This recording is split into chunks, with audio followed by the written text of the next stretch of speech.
Hi friends, இன்றைக்கி Pandian store சீரியலில் கதிர் வாங்கி கொடுத்த ட்ரெஸ்ஸை போட்டுக்கிட்டு வெக்கப்பட்டுக்கிட்டே இருக்காங்க ராஜி. அதை பார்த்தோன்னே மீனா, ஏண்டி காதல்னு வந்துருச்சு அவனுக்குள்ள, இவ்வளோ வெக்கப்படுறேன்னு? காதல்லாம் வரலக்கா, சும்மா தான் நமக்கு ஒருத்தவங்க வாங்கி கொடுத்தாங்களா சந்தோஷம் இருக்காதான், அதான் அப்படின்னா. ஓ அப்படியா அப்படின்னு சொல்லி பேசி சிரிச்சுட்டு இருக்காங்க. ஐயோ அப்போ அப்படின்னு சொல்லிட்டு கையிலேயே என்ன ஐயோங்கிறேன்னு, ஐயோ மயில் அப்படின்னு சொன்னோன்னா எல்லாம் பேச்சை ஆஃப் பண்ணிடுறாங்க. நம்ம மயில் சும்மா இருக்குமா, வந்தோடனே நோண்டி நோண்டி கேட்குது.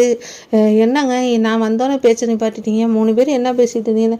பேசிட்டு தான் இருந்தோம், ஆனால் உங்களுக்கு தெரியக்கூடாதுன்னு நான் அத்தையை நோண்டி விட்டேன் அப்படின்னு சொல்லி தட்டிக்கிட்டு இருந்தேன்னு சொல்கிறாங்க. அதை கேட்டோன்னே மயிலுக்கு ஒரு மாதிரி ஆயிடுது. சரி சரி நான் வர்றேன் அப்படின்னு சொல்லிட்டு, எங்கே போகிறீங்க அப்படின்னா, நான் சாப்பாடு எடுத்துகிட்டு போகிறேன் கடைக்கு அப்படின்னா திட்டுறாங்க கோமதி.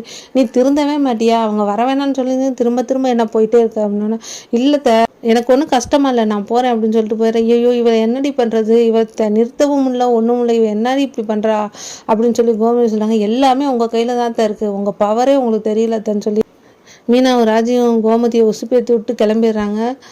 மீனா நடந்து ஆஃபீஸுக்கு போயிட்டுருக்காங்க. பின்னாடியே செந்தில் வந்து, வா வண்டியில் போகலாம் அப்படின்னா, எப்படி உங்கள் அப்பா விட்டார், பார்சல் எடுத்துகிட்டு வந்திருக்கீங்க வேற அப்படின்னா, அதுதானே இப்போ ஆஃபீஸ்கிட்ட தான் போகிறேன் அதனால தான் வா அப்படின்னு சொன்னோன்னே, எப்படி உட்காருன்னு, முன்னாடி வச்சுட்டு தான் உட்காந்துட்டு போகணும் அப்படின்னு சொல்லிட்டு, இனிமேல் நான் உன்னை எங்கேயும் கூப்பிட மாட்டேங்க அப்படின்னு சொல்லி சொன்னோன்னே, ஏன்டி அப்படி சொல்கிற அப்படின்னா, வேணாம் என்னால் நீங்கள் திட்டு வாங்க வேணாம் அப்படின்னு சொல்லிட்டு மீனா சொல்கிறாங்க. கதிர் வந்தோன்னே ஆசையாக ஓடி போய் போட்ட ட்ரெஸ்ஸை காமிக்க போகிறாங்க. அதை கண்டுக்காமே கதிர் ஒரு மாதிரியாக திட்டிட்டு கிளம்பிடுறாங்க. எனக்கு நேரம் ஆகுது, நான் போகிறேன் அப்படின்னு சொல்லிட்டு வேகமாக கிளம்பிடுறாங்க. அப்போ கோமதி இருந்துட்டு ராஜி முகத்தை பார்த்துட்டு, ஏய் நில்லுடா, அவள் ட்ரெஸ்ஸு போட்டு வந்து காமிச்சிக்கிட்டு இருக்கா, ஒன்றுமே சொல்லாமல் போகிற அப்படின்னு சொன்னோன்னா, அப்படியா அப்படின்னு சொல்லிட்டு, நல்லா இருக்கு அப்படின்னு சொல்லிட்டு போயிடுறாங்க.